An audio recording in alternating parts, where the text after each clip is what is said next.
Hello, everyone. How y'all doing out there? I hope today is you're somewhere dry and safe and warm because I'm in New York and it is really snowy. My name is Zakia Ansari. I am the Advocacy Director for the Alliance for Quality Education, and so proud to be a board member actually of the Schott Foundation, one of the organizations I love the most. So excited to have you join us today. If anybody knows me, they know that ever since we got these federal dollars, the ARPA dollars, ESSA dollars, the COVID dollars, however you want to talk about it, these billions of dollars in federal dollars that we received in our schools, our public schools that were already underfunded. If anybody knows me, you know I've been harping on this from day one. Really important for us, and I think it continues to be, as they're not quite finished yet, to pay attention to where these dollars are and how they can impact our schools. Many of us are struggling. We've been fighting for decades. Some are new, youth organizations, parents organizations, fighting to ensure that we got what we need in our schools. And often that was underpinned by the lack of dollars that we had this great opportunity, billions of dollars in the midst of a pandemic. And we know also, I know for a fact, because in New York, we haven't done well by spending those dollars on Black, brown, and poor children throughout the state. I know for a fact, as a member of Journey for Justice Alliance as well, is that across this country, we have not spent those dollars well on the children that needed it the most. And so here we are today in a really important moment as we are coming towards the end of using those dollars to have a better understanding of what that looks like, as well as the federal budget as a whole. And a few months ago, I was privileged to hear Dr. Ashley White speak at the Opportunity to Learn Network event that happened October maybe or November, can't remember the time. For me, it was very exciting to hear her and see this Black woman sit up there and really be able to break down budgets and talk about federal dollars, opportunities for us, but also have a deep connection to the community and understanding that we as organizers that were in that room listening to her were the experts. And while we know that already, we also know that folks who talk about federal dollars and government and all those things don't always look at us that way. And so it's so exciting. And I hope you all will be paying attention and taking notes to actually hear from Dr. Ashley White. Stuff might be dense, but I really hope that you will pull out your pen and paper. And if you know someone who wants to be on and should be on, text them right now. We're on YouTube Live as well. So let's get it, let's hear, let's listen, and then let's take back what we learned to our localities and make sure that we are pushing for what we need for our public schools, wherever we live in this country. So I will just kick it over to Dr. Ashley White. Thank you so much. I'm going to start by pulling up my presentation.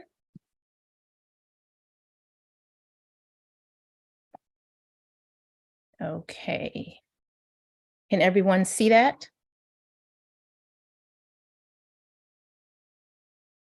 And can you hear me?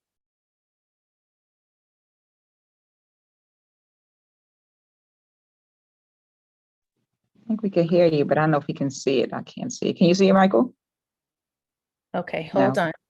Because when I go full presentation mode, I can't see you. So let me know if you're able to see the slides. Okay, well. Okay, here we go. How about now? Not quite. Not yet, no. Can you see me? Yes. Okay, let's try it again. All right. Look great in that pink sweater. Thank you. Okay, here we go. How about now? Yeah, there you go. All right, here we go. All right. Perfect. Okay, so thinking about impacting billions for education justice, we're going to be thinking about knowledge, we're going to be thinking about accountability, and we're going to be thinking about monitoring. And I'll get into that a little bit later. But first, I would like to thank Dr. John Jackson and Michael Watterson and really the whole Schott Foundation for hosting this webinar. And I sincerely hope that those of you attending find the information that I present useful. Thank you as well, Zakia, for leading the way in some of the conversations we have been able to have over the past few months. Schott really is one of my favorite spaces because of the unique way in which the foundation supports advocates and activists doing some of the hardest work day in and day out. So I just want to start with a thank you. So during this presentation, you're going to hear me talk about a variety of topics related to the federal government, including some federal initiatives and information on federal funding. I will also provide a bit of information, not exhaustive, but a bit on relevant federal programs and policies.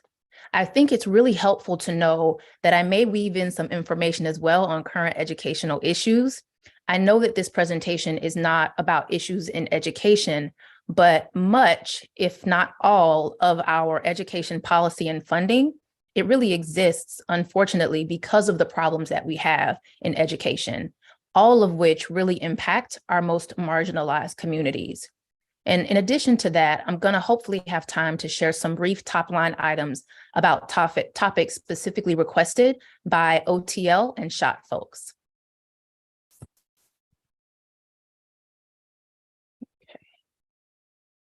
So as you move through this presentation with me, I really want you to be thinking about these 4 factors: knowledge, determination, accountability, and monitoring, and how the information presented today really fits into these categories. And as I previously stated, we'll get more into this as we move along. So we're going to start with the concept of knowledge.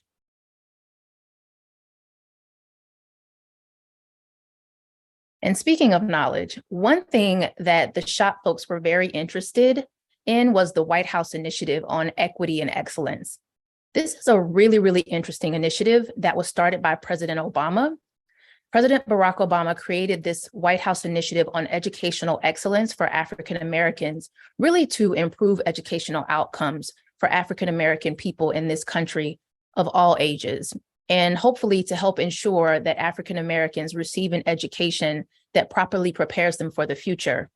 We're still working on that, but thankfully, President Biden signed and established, he took this a bit further, right? So he established the White House Initiative on advancing educational equity, excellence, and economic opportunity for Black Americans. It has a wider scope beyond education. And something that I think is really worth noting is this cross-agency piece, right? This is really important because our communities are hit from all angles. We're impacted by every social, educational, and economic area. So it really makes sense that the effort to mitigate these issues comes from all agencies, and that agencies are working together to work on issues for African American people in this country. So what I'm not going to do is read this word for word verbatim, but I really just wanted to lift this up so that we could highlight a few of the really great conversations that have been facilitated by this initiative, all of which contribute to the stabilization of Black students and communities. I encourage you to take a screenshot of this slide and to visit the initiative's webpage for more information. And hopefully we'll be able to revisit just in more detail how this initiative works at a later date. So moving on, and speaking of initiatives, I want to highlight U.S. Secretary of Education Miguel Cardona's initiative, which is based on the concept, again, of educational equity and excellence. So the title of this is Raise the Bar, Lead the World, and there are 3 pillars within this current initiative from the Secretary. The first is achieving academic excellence. The second is boldly improving learning conditions. The third is creating pathways for global engagement. And as we know, our economies across the globe are becoming increasingly more integrated. So it's really important for students to learn how to operate beyond the limitations of the US. The first pillar, achieving academic excellence, has some subtopics underneath, and those are supporting innovative teaching and learning models for educators, promoting more and better individual small group support for students, improving funding for education, promoting more equitable student disciplinary practices, expanding access to summer learning and enrichment and after-school programs as well. And I know some of these initiatives are top of mind for OTL and Schott participants. So the second pillar, boldly improving learning conditions, this revolves around trying to create better pay for teachers, increasing the positivity of working conditions for educators, thinking of ways to retain teachers as we deal with the educator shortage, and professional development for educators as well. Also increasing access to school-based mental health professionals and other staff and community schools.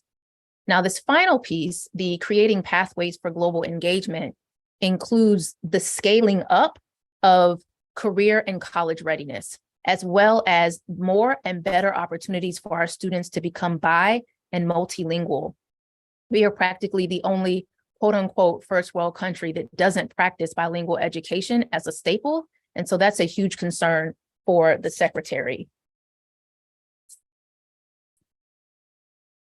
Now, Zakia mentioned already in her opening about the billions and billions of dollars, and the bulk of my presentation is about the money. So that's what we're going to discuss right now.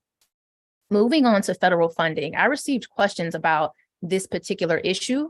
So much money has been expended to mitigate the impacts of COVID-19 in education and other areas. So I want to start with a brief overview of funding that has been provided for P through 12 education specifically. There has been funding for other areas of education, but because of those of you that are on our session today, I want to make sure that we attend to P through 12 education specifically. So we're going to talk about the CARES Act, we're going to talk about CRRSA, and we're going to talk about ARPA funds, which Zakia mentioned earlier in her opening presentation. So before we get started, I want to mention a few terms because I'll use these interchangeably, and I want to make sure that we're all clear on what the meanings of these terms are. SEA, which of course stands for state education agencies, LEAs are local education agencies, ESSER and GEAR. You can see what ESSER stands for here, and GEAR we'll talk about on the next slide. So if you take a look here at this particular slide, you'll get to see that there are three components of funding. The first one was the Coronavirus Aid, Relief, and Economic Security Act, CARES. That was initiated in March of 2020. And so underneath that, we have ESSER funds, right? So we've got this elementary and secondary school emergency relief fund that's in every section of funding that we've received since COVID. During the CARES Act, we received $13 billion for primary and secondary education, and then also $4.2 billion for early childhood. Now, with CRRSAA, the Coronavirus Response and Relief Supplemental Appropriations Act, that funding jumped exponentially. We got $54.3 billion for primary and secondary education, as well as $10 billion for early childhood. And with the American Rescue Plan, which took place on 3/21, we received almost $123 billion for primary and secondary education, as well as $25 billion for early childhood.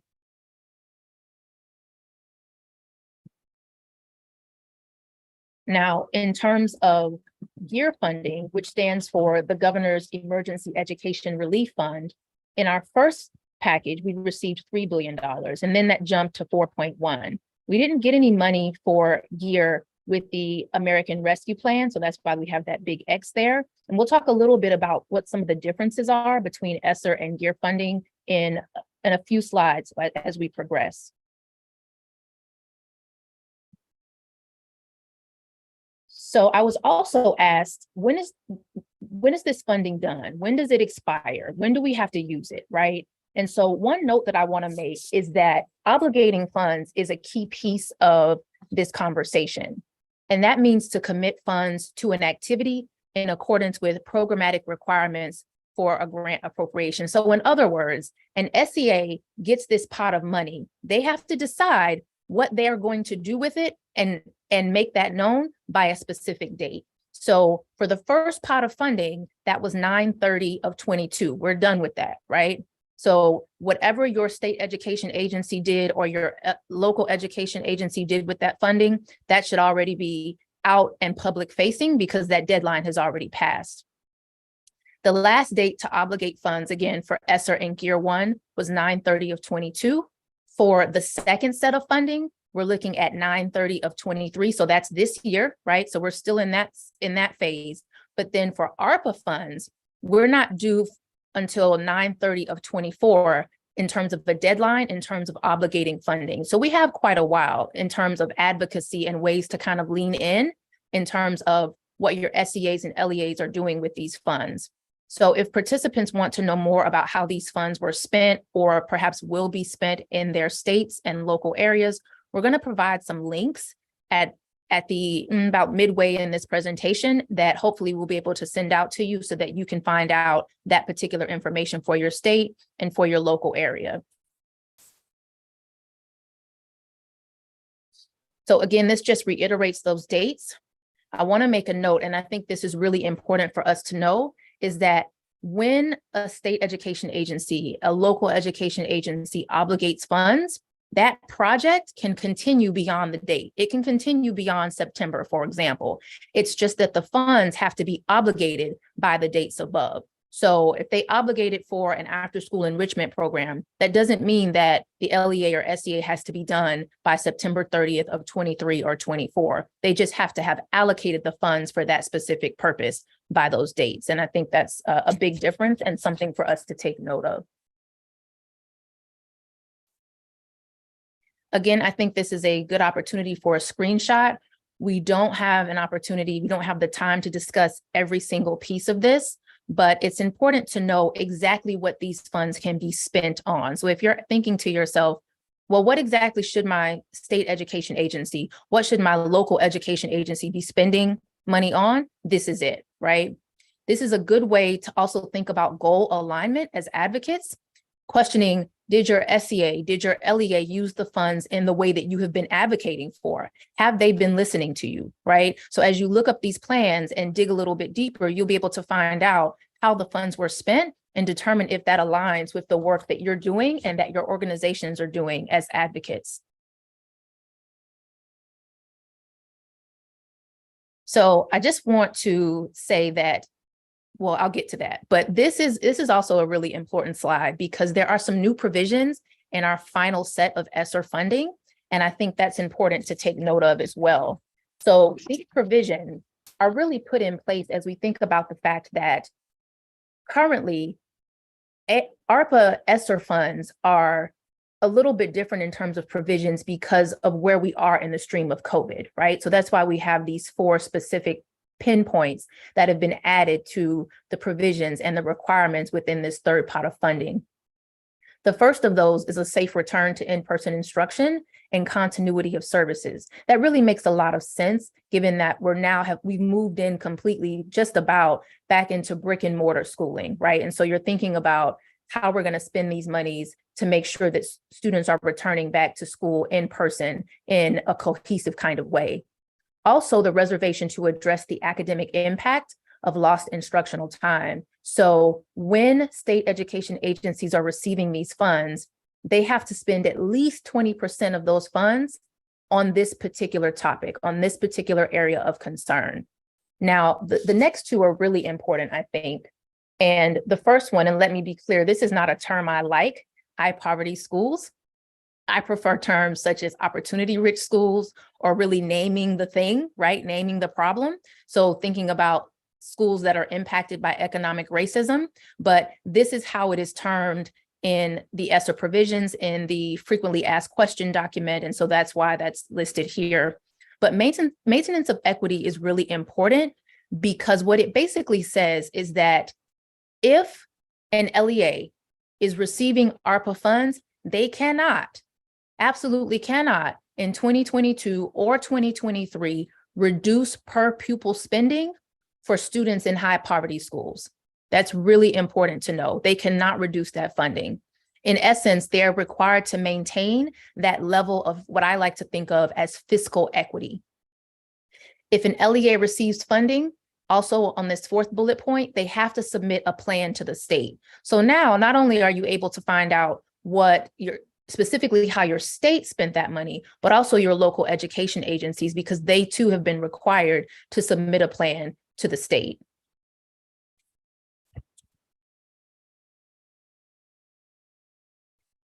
So here's an important question. Does an SEA have to engage in meaningful consultation to determine how to use these funds? Yes. SEAs are or were required to submit to the department a state plan for ARP ESSER funds, and this included a description of how it will use the funds that it reserves. Also, This included meaningful consultation with investors and providing the public an opportunity to provide input in the development of the plan. So this includes, but not limited to, students, families, tribes, if applicable, civil rights organizations, disability rights organizations, et cetera. So the question that I would be asking right now as an advocate is, was I or my organization a part of this conversation? Did I have an opportunity to provide input, right? So that's the question that I would be asking regarding the plans that were submitted for ARPA ESSER funds. So remember, I recently just said that we were going to provide some links. Well, these are those links. The first link is a great stop to learn everything you as an advocate, activist need to know about ARPA funds, the most recent allotment of federal funds, including links to state plans, every single state plan that was submitted. The second link is who you can contact from your SCA for further information. And then this third link is a comprehensive link page about all ESSER funds, FAQs, et cetera, ESSER 1, ESSER 2, ESSER 3. So I would definitely encourage you to take a screenshot of this if you haven't already, and hopefully we'll be able to send out a slide deck that has these links as well.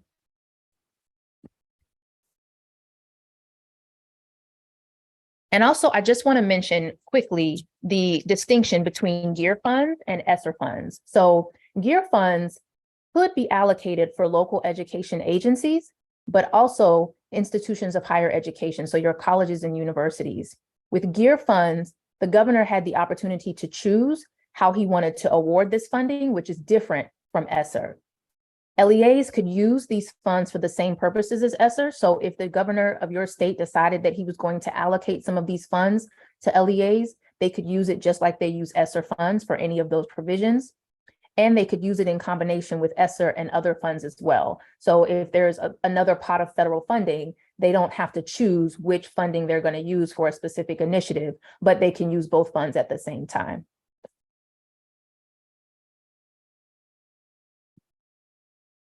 So in thinking about advancing educational equity in COVID-19 responses, so I mentioned earlier the ideas of knowledge, determination, accountability, and monitoring. In terms of knowledge, we as advocates have to think about what we are advocating for. And in that vein, I think it's important to understand the programs that are included in the allocation of federal funds. Understanding targeted groups and targeted purposes of funds gives us as advocates or activists specificity in terms of our focus on students and issues. We also have to have a specific point of determination. And so in the next few slides, I want to discuss a few targeted areas related to ESSER funding and the students that we serve.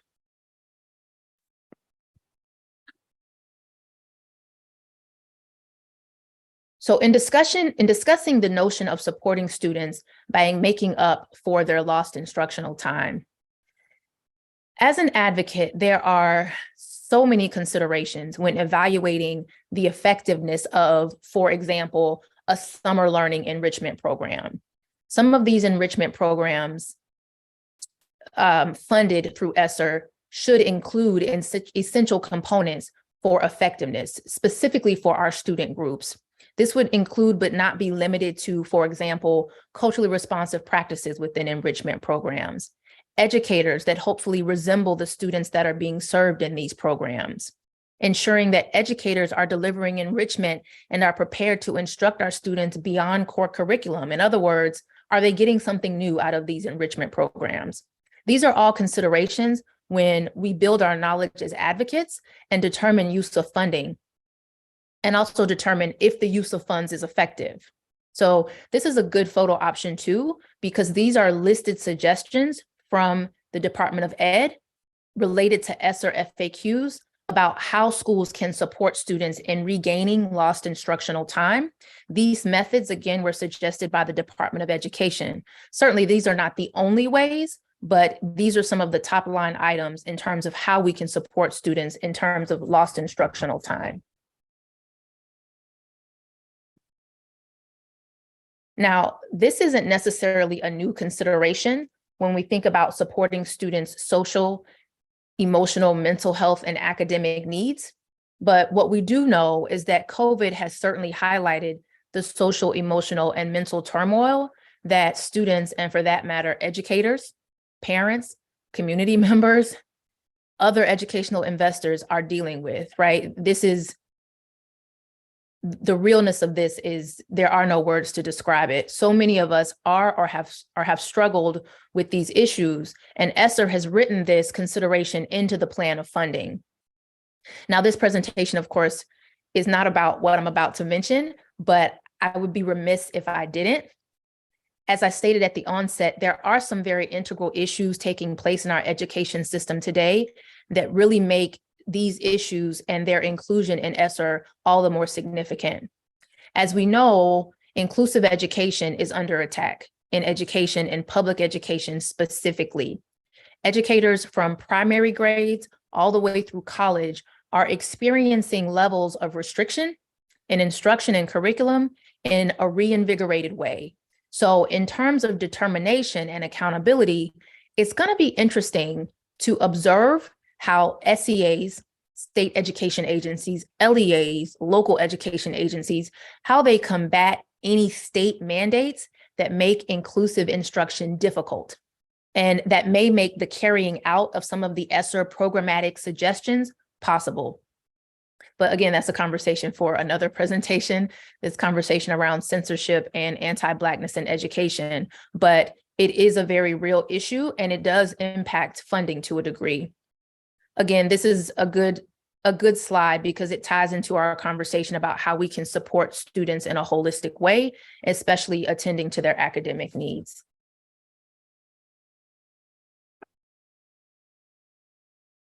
So as you can see here, many of the same strategies suggested for use and funding are included in other focus areas for bilingual learners, such as extended day instruction, social emotional access, support staff, and culturally responsive practices, but that specifically attend to the needs of bi and multilingual learners. Family engagement is also significant, especially as we consider language barriers for bilingual parents and community members, and it's especially important for all marginalized communities as well.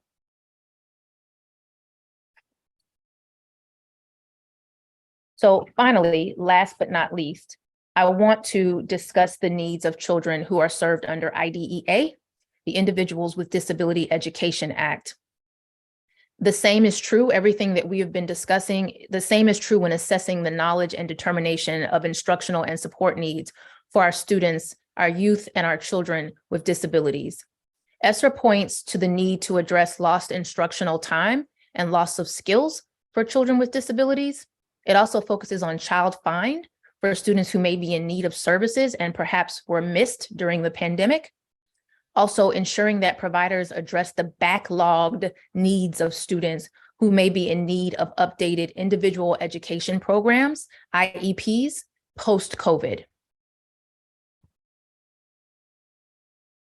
So these are the other groups that are addressed in the ESSER plan. Again, because of time, I couldn't go through every single one, but it's important to think about all of our marginalized student groups, our unhoused students, students in foster care, students who are migratory, and unfortunately, our students who are in carceral systems at the time right now.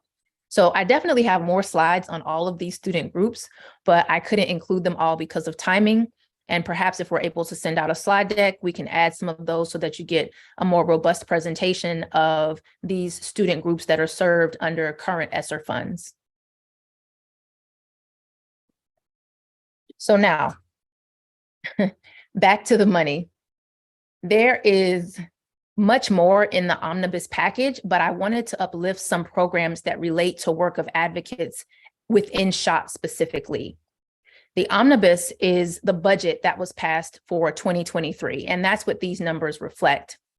And I want to uplift some very important programs because these work in correspondence with current ESSER funds. And so when we talk about schools and districts not having money, these are some of the initiatives that you can point to, or the pots of money that we should be investigating as advocates. So the first of those is Title I, Part A, right? That's from the Every Student Succeeds Act, which is our big piece of educational legislation. That's our current education law. This is a program that's designed to close achievement gaps and ensure that all children hopefully receive a fair, equal, and significant opportunity to obtain a high quality education. You can see that there was an increase for that particular program, an increase for all of these programs, as a matter of fact. Title IV, Part A is the Student Support and Academic Enrichment Program to improve students' academic achievement by increasing capacity of local education agencies, schools, local communities to provide students with access to a well-rounded education, improve learning conditions, use of technology, and increase digital literacy specifically. And then also we have IDEA Part D, which of course, again, is the Individuals with Disabilities Education Act, which is funds specifically for students aged 3 through 21 to provide services for students with disabilities. They're provided to local education agencies on a formula basis. So that means you get what you get based on the formula for programs and services to students with disabilities who have individual education programs. Also, we have the Education Innovation Research Program, which is, as it states, the purpose of is to create and develop and implement educational innovation, and then also to scale up those kind of innovative practices to increase equitable educational experiences for students. And then we also have Title II, Part A, and the purpose of this program is to provide grants to state educational agencies and also subgrants to LEAs to increase student achievement consistent with state standards, and again, to improve quality of education. And so SEAs are running competitive grant programs and then awarding those funds to LEAs within their state. So again, in thinking about the billions, all of the money, the president's budget was released last week, Wednesday, I think it was. Again, while I can't review every component of the budget, I wanted to uplift some items that were proposed by the administration. And so we'll see what Congress actually decides, because as we know, the president's budget is not written in stone until Congress passes a version of that, and we have a new omnibus bill, and we have more funding, right, for our federal government. And I'm happy to talk more about the particular pieces that are listed here. If we have time during Q&A, we can definitely talk more about the programs that are listed, pieces from the president's current federal budget.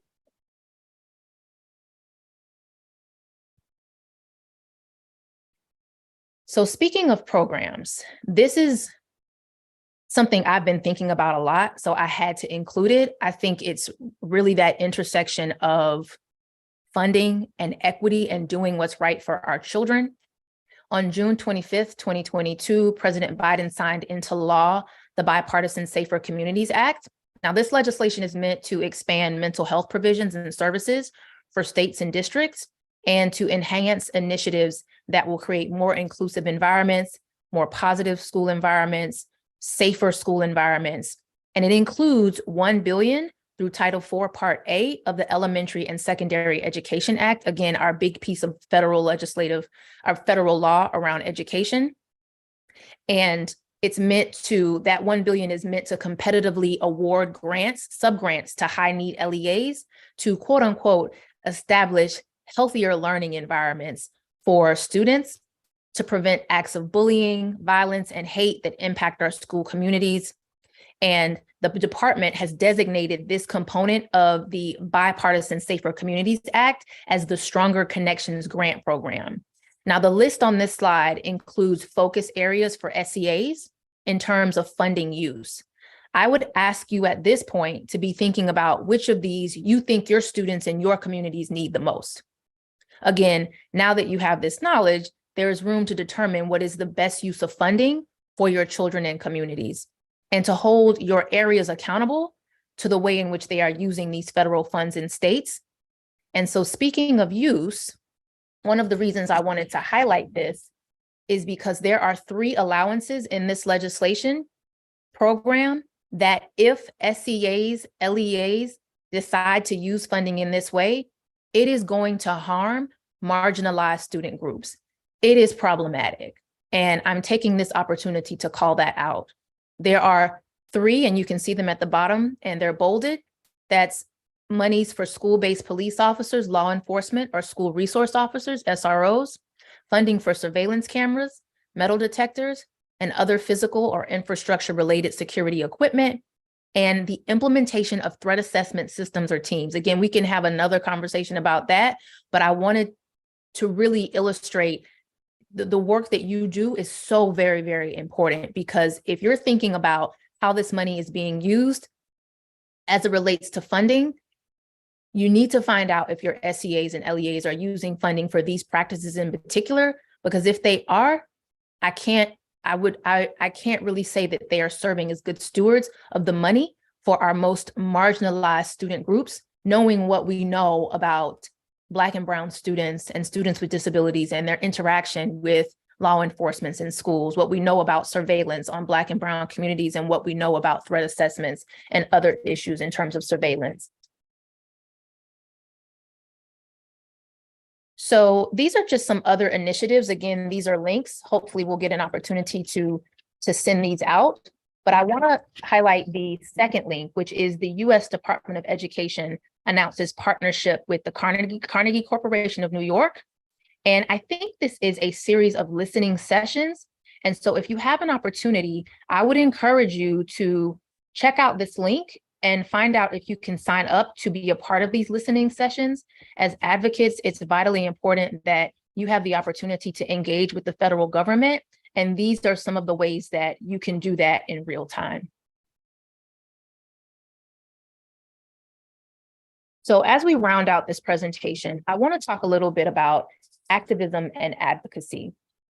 I wanted to take a moment to discuss the difference between activism and advocacy. This is a conversation I have all the time with folks. Quite honestly, in talking to OTL folks, many of you are advocating and serving as activists at the same time, and each of these requires a different skill set to be used at different times. I want to present you with a few different ideas, ways of thinking about advocacy and activism. As an advocate, thinking about, usually in the spaces I'm in, people determine advocates as someone who works on behalf of an individual, group, or an organization.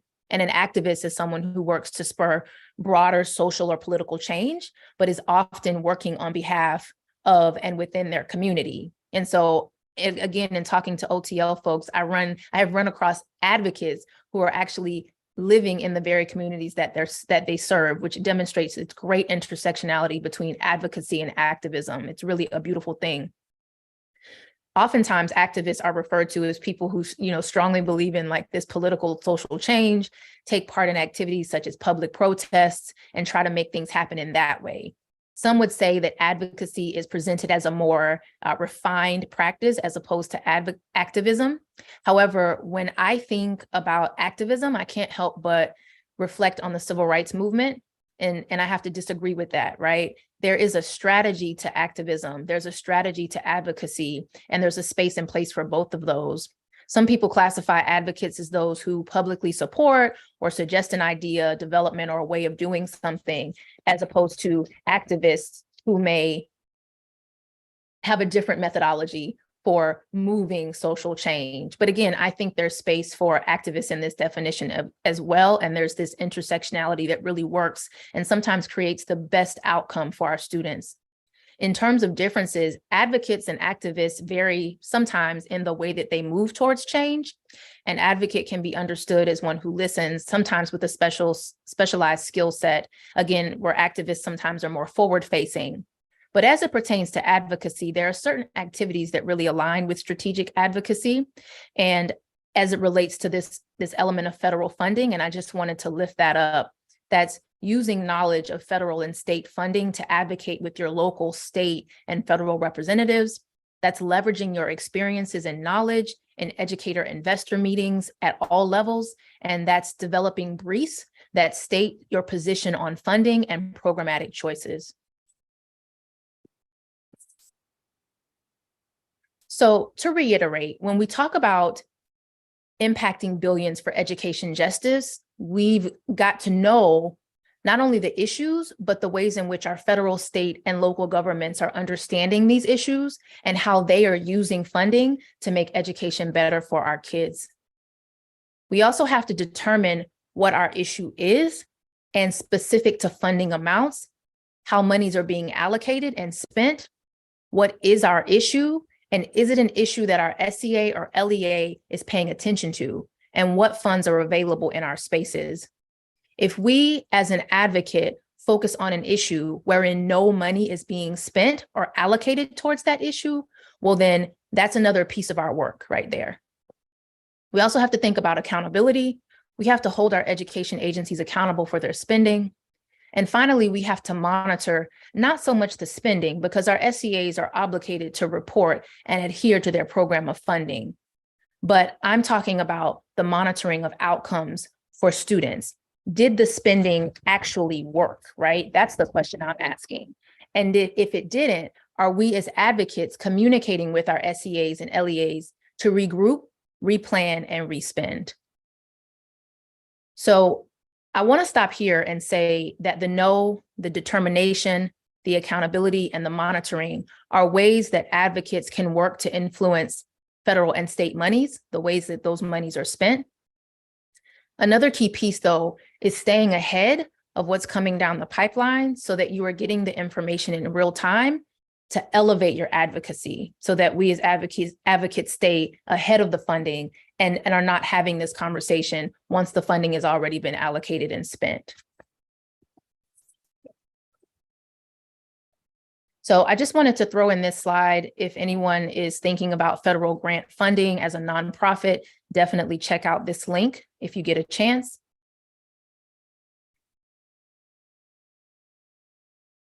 And these are some links as well that I think would be helpful if you want to stay up to date on what's happening in the federal government, particularly in the education space. These are some of the places where I'm subscribed to and or am constantly checking to get information and stay up to date. Also, there are ways that you can sign up for updates from both your Democratic and your Republican federal and state representatives. There are nonprofit and other agencies that have very specific niches, much like Schott. And so signing up for their newsletters and information will also help to further your advocacy efforts, and then also local alerts as it relates to your school board and other community outreach places.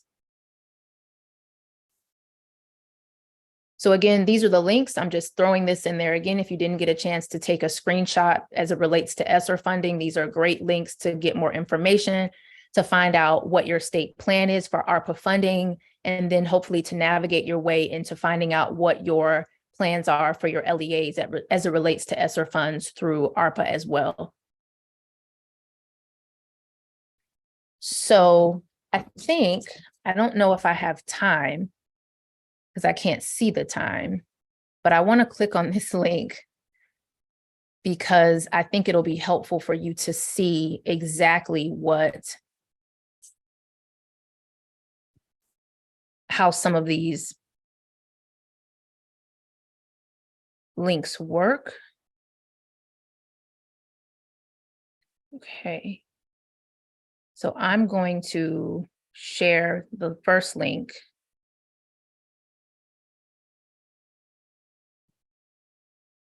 And this is a link to all kinds of things related to the Education Stabilization Fund, which is what ESSER is under. And here you can click on your state, find out information. You can find out how much is being spent in terms of the Education Stabilization Fund. So some really great information that will help further your advocacy and information, knowledge sharing, so on and so forth.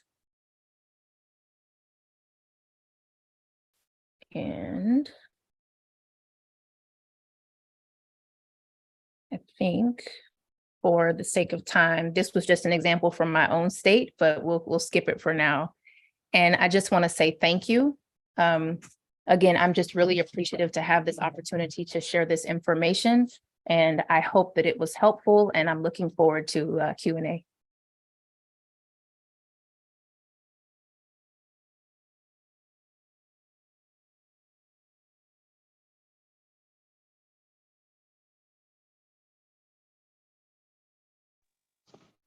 Michael, you there? I am here, Sister Zakia. I am here. If you'd like me to just go ahead, I'd be happy to do so.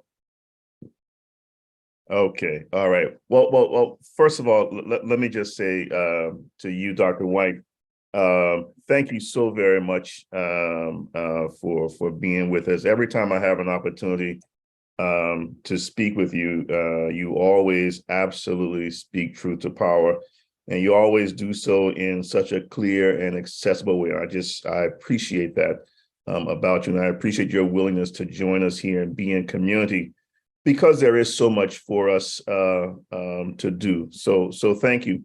I also want to say thank you to you, Zakia, for always being reliable and helping to move this movement forward in so many ways. We deeply, deeply appreciate you here at the Schott Foundation.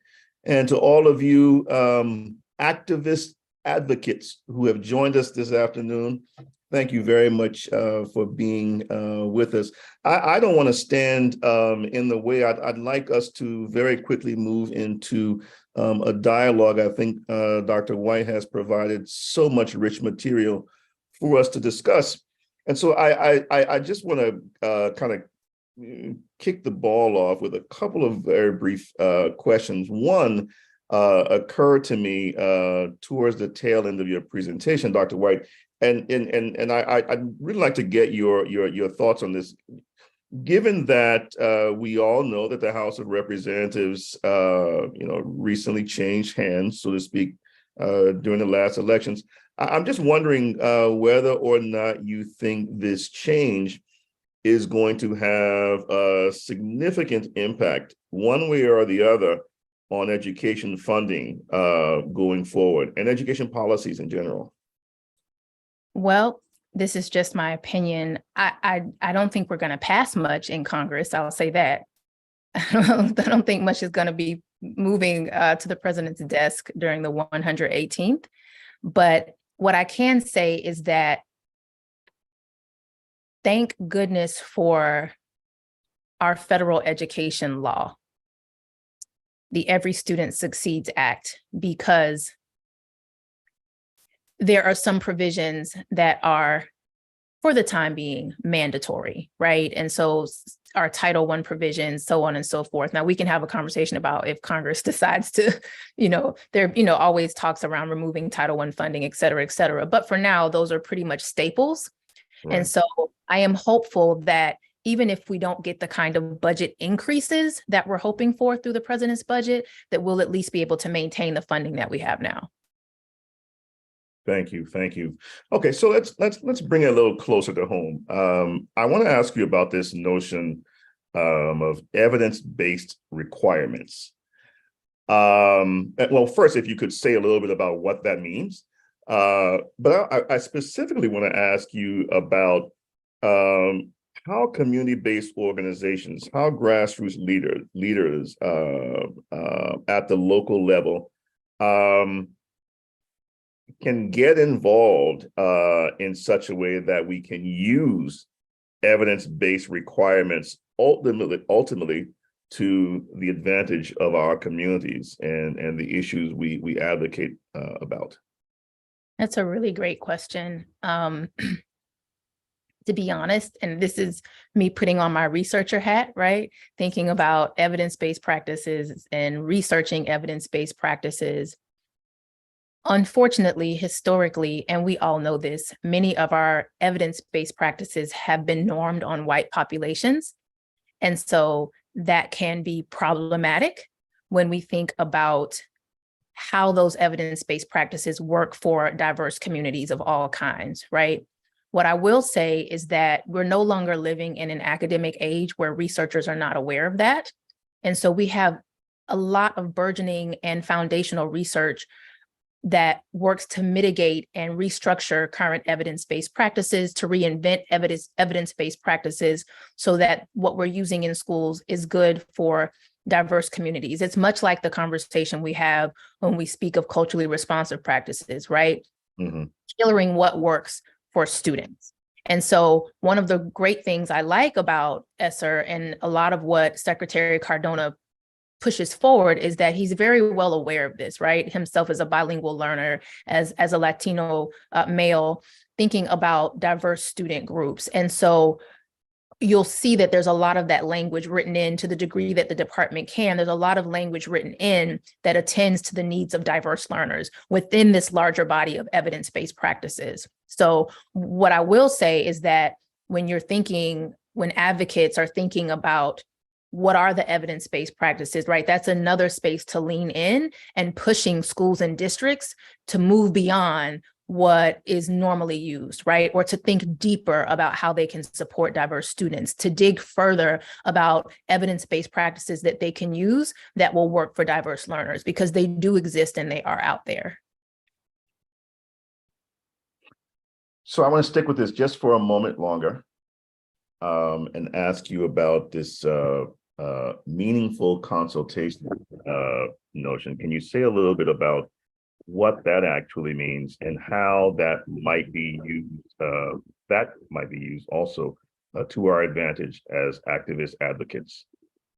In terms of the requirement, in terms of how an SEA, how a state education agency or a local agency might be planning to deploy its funds. Yeah, so numbers are important. Consistency is important. I think about this at the federal level and some of the opportunities that I've had to lean in as a person with a certain skill set or area of knowledge, right? In terms of family practices at the Department of Ed and some of the other initiatives that they have.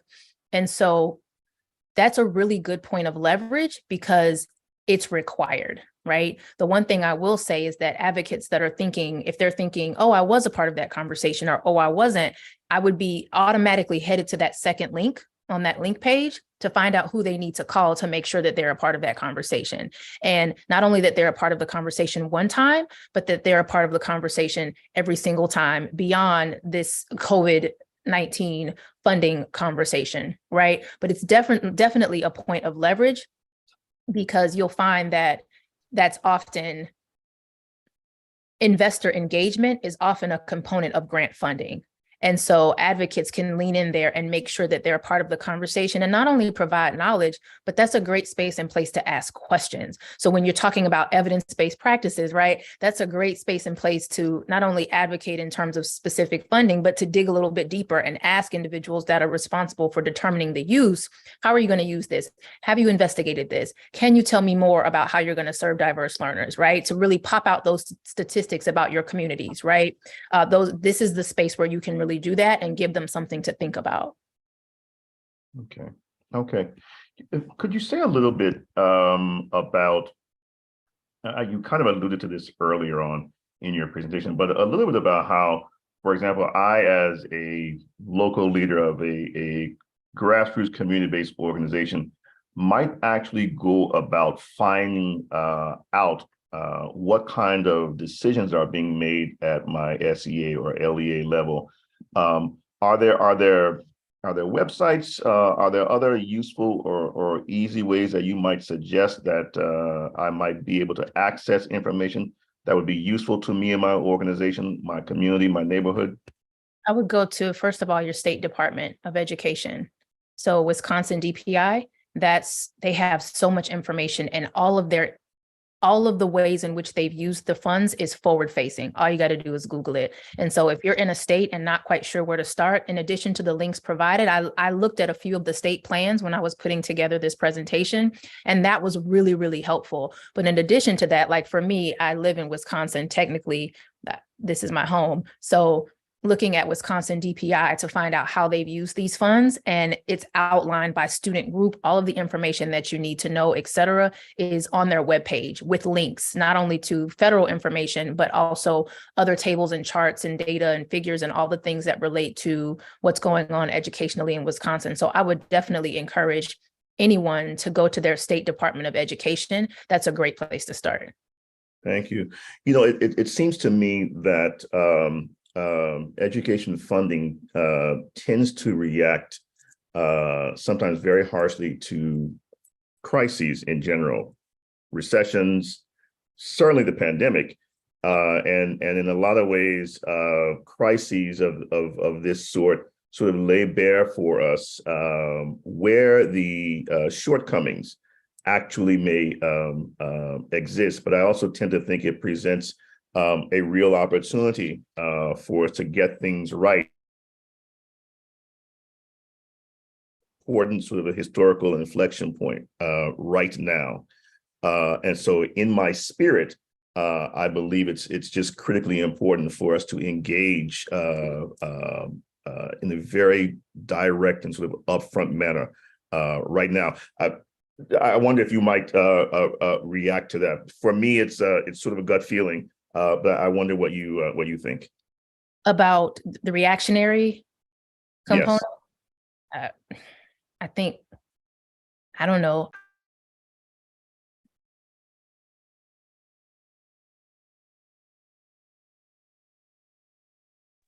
Thank you. Sorry. I think much of our government behaves that way, unfortunately. You know, the first thing that comes to mind, and I don't know why, is Katrina. And I think our indeed. Yeah, it just popped in my head because unfortunately, what you're speaking to is, you know, tragedy and social upheaval impacts everyone, but it impacts Black and Brown communities the most, right? I think I heard this a few weeks ago, when everybody else catches the cold, we get pneumonia.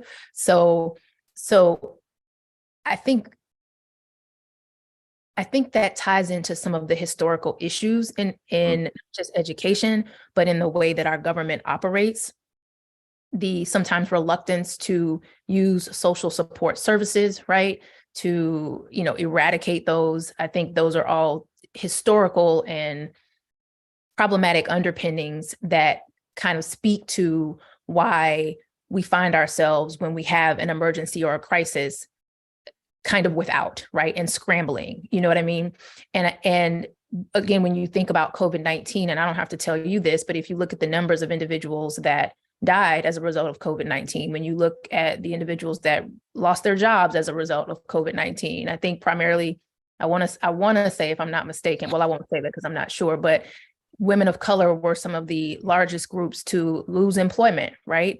And so I think it's not just about the government and funding as a whole, but again, speaks to the way in which marginalized groups of people aren't supported from the start, right? And this cyclical effect. And so anytime something happens, it's going to impact us as a collective more. And our government just hasn't been historically set up to support marginalized student groups or groups of people, period. And so I think that's kind of the deeper issue.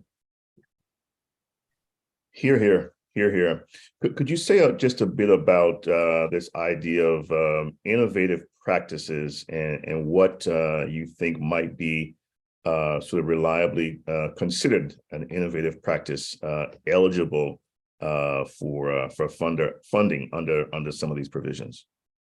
That's a good question. I haven't done necessarily a whole lot of investigating around education, innovation, and research that has been scaled up. So that would be something for me to research and to find out if there are some specific education, innovation, and research components that have worked and that have been scaled up through the use of those funds. This is tangentially related, not specifically to what you're talking about, but I do know that there are programs as it relates to closing the teacher shortage in terms of innovation, not necessarily in the same pot of funds, but I do know that has been a thing. And this idea of growing your own programs and scaling up those kinds of efforts to mitigate the teacher shortages for students that need qualified educators the most. And so I've seen a lot of that happening, especially post-COVID.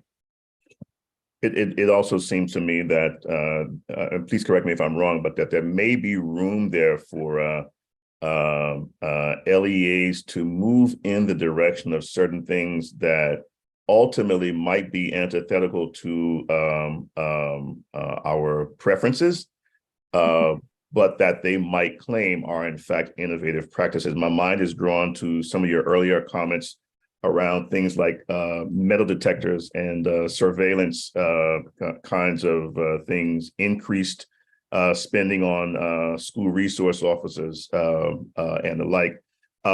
I wonder if you had the opportunity to speak to the vast majority of community and neighborhood-based grassroots organizations around the country and say to them why you think it is so utterly important, not only for them to have this information, the knowledge piece that you talked about earlier, but to be fully equipped to advocate, to monitor, and to push for positive change.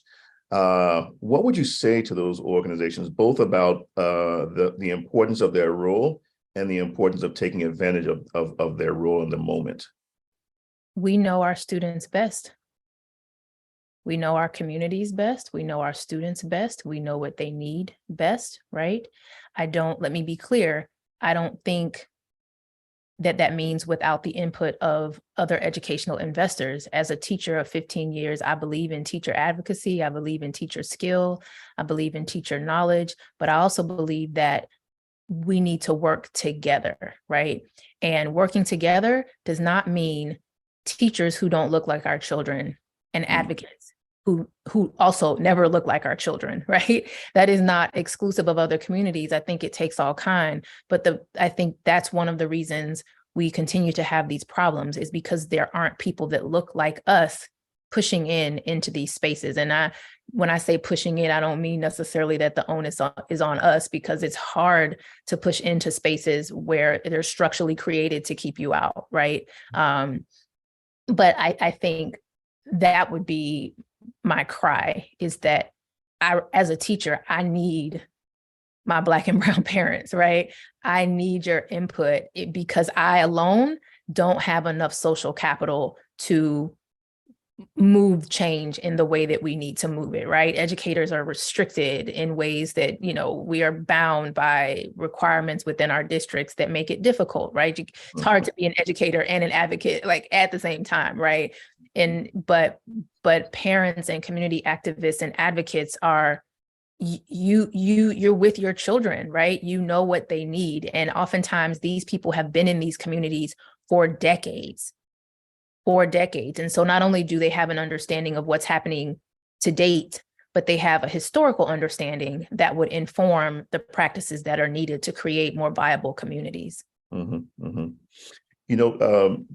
Dr. White, I'm sure we've all seen a lot of activity around the country recently, particularly in the last several months. All of the things that have been happening at school board meetings, as different groups have really gotten organized and have been trying in some really dedicated ways to change public education, and by extension, in my opinion at least, change democracy.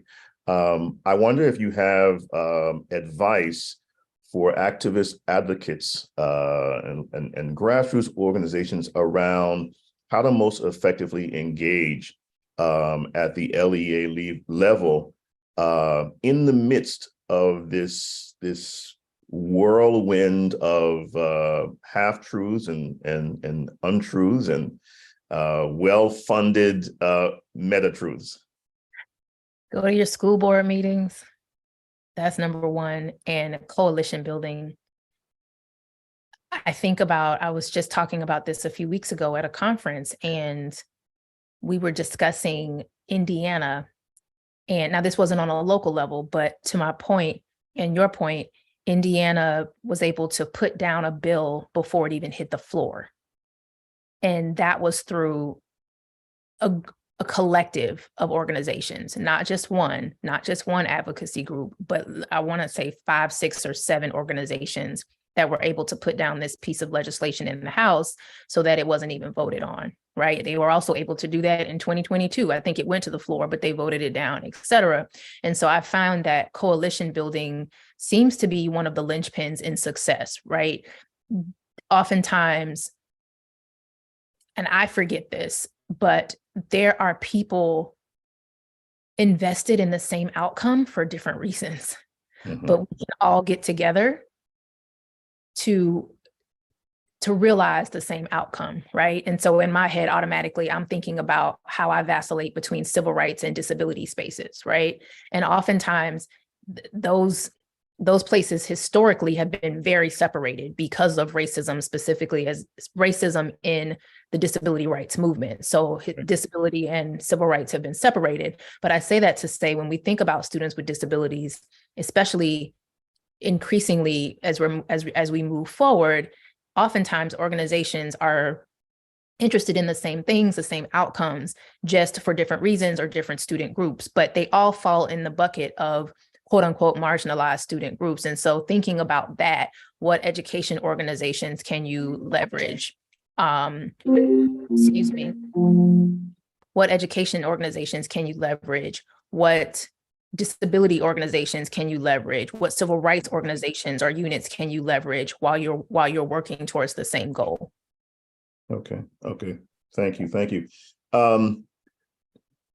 My last question really has to do with young people. Dr. White, if someone were to just sort of have surfed into this conversation midway, they would assume or probably come away with the assumption that we've not lifted up sufficiently enough the role of young people. And I know that is something that you are particularly passionate about, given some of our other conversations. I'm curious, might you have a message or advice for activist advocates who I'll say, like me, perhaps are a little more seasoned and who are sprouting a little bit of color, both here and here? Might you have a message for us about sustaining the strategy and the movement and the role of young people?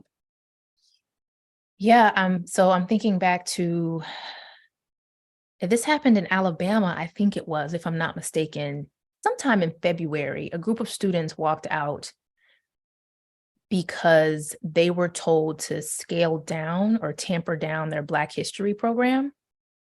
And they walked out. And again, I was thinking to myself, man, I don't know if I ever could have done that in high school, right? Like, I think the nature of compliance has shifted so much over the past 20 years, right? I think too, the time in which I was in high school, for example, was relatively a time of, there was a lot going on. We just didn't realize it until later, like the building of the prison industrial complex, right? More Black men were incarcerated while I was in high school than ever before. But I think overall, I see that young people really have a sense of agency. They recognize their power and oftentimes are not afraid to leverage that. And I think they should do it every chance they get.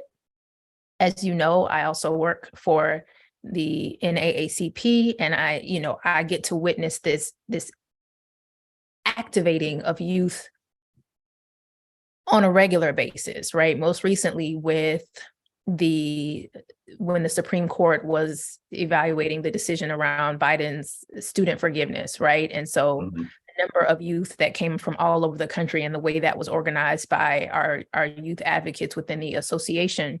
But I think, one, there has to be a dedicated space for that.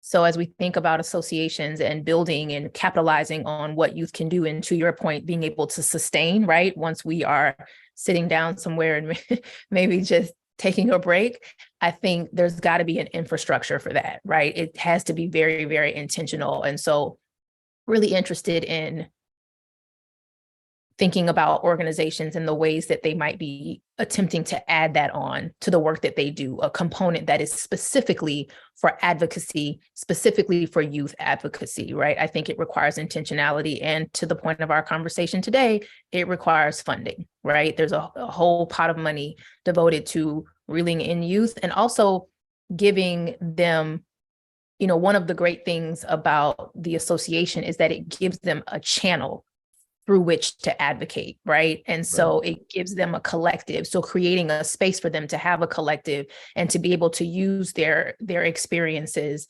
but in an organized way and in a way that avails them of funding so that they can actually do actionable things within their local communities. Okay. You'll have to forgive me. Every time we get together, it's hard to not ask you one or two or three additional questions, because every time we talk, you give me so much additional food for thought. So allow me to beg of you and ask you one other question. I want to go back to something you mentioned earlier, again, about police in schools. I wonder if you would just say a little bit about what you see as the danger of spending more federal dollars on law enforcement in schools, and how we as advocates and activists might more strategically and more effectively interact with policymakers so that they see the light and make the choice to focus on educators and counselors as opposed to cops and bars. Well, let me just say, that's why it's called the Bipartisan Community Safer Act. That is why it's bipartisan, right? Unfortunately, you have to give a little to get a little. And that's the nature of things, right? That's why those provisions are there, right? Because it is bipartisan. The data does not support more police officers. And I think that's a great place for advocates, activists, advocates, depending on where you're operating in that moment, to lean in, right? The data does not support that having more police officers is a way to decrease bullying, is a way to increase student safety. The data just doesn't support it, right? Threat assessments are harmful for Black and Brown students, but they're also harmful specifically for students with disabilities, even more specifically for students who have mental health concerns, right? Stigmatizing students and labeling students and outing students when what we know, this conflation of mental health with crime, right? That's a whole, just a disgusting notion that should be disavowed altogether, right? Because those two don't go together, right? And sometimes there are causal factors, but we now live in an environment where people, specifically certain folks, will automatically say, oh, they had a mental illness, or oh, this is why, right? And so then they use that to validate their use of funding. So what I would say to advocates locally in states and in states is that look up your data, because the data, again, look up the research. Email me, right? Like, I'll send you some reports on threat assessment. It does not support, there isn't foundational data, there isn't good data that supports the use of threat assessment, the use of police officers to make kids safer. It just doesn't exist. Dr. White, thank you so very much. I am fighting everything not to ask you another two questions, but I will remain disciplined. I really want to thank you on behalf of the Schott Foundation for Public Education, our staff, our president. Thank you for being with us this afternoon. I also want to thank all of you in the audience who have spent time with us this afternoon. Dr. White is not joking when she says email you, I'll send you some information. She actually does that. That's one of the things I appreciate about her. I just want to end with this idea. As I sort of alluded to earlier, I truly, truly believe we are at a critically important inflection point in our history. There is a choice before us right now to save public education, to strengthen public education, to save democracy, to strengthen democracy, or to ignore those imperatives and hope for the best and wonder whether or not we will have a vibrant, functioning multiracial democracy in 15 to 20 years. I think all of you who have joined us this afternoon, like me, believe in the former. And so I just want to encourage all of you to continue to lace up your shoes every day, stay involved in that good trouble, and let's make this country live up to what it ought to be. Thank you again, Dr. White, for being with us.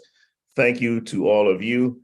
In terms of next steps, for more information, please visit our website, schottfoundation.org, and stay tuned for additional programming such as this. Thank you all. Peace. Have a great afternoon. Bye-bye.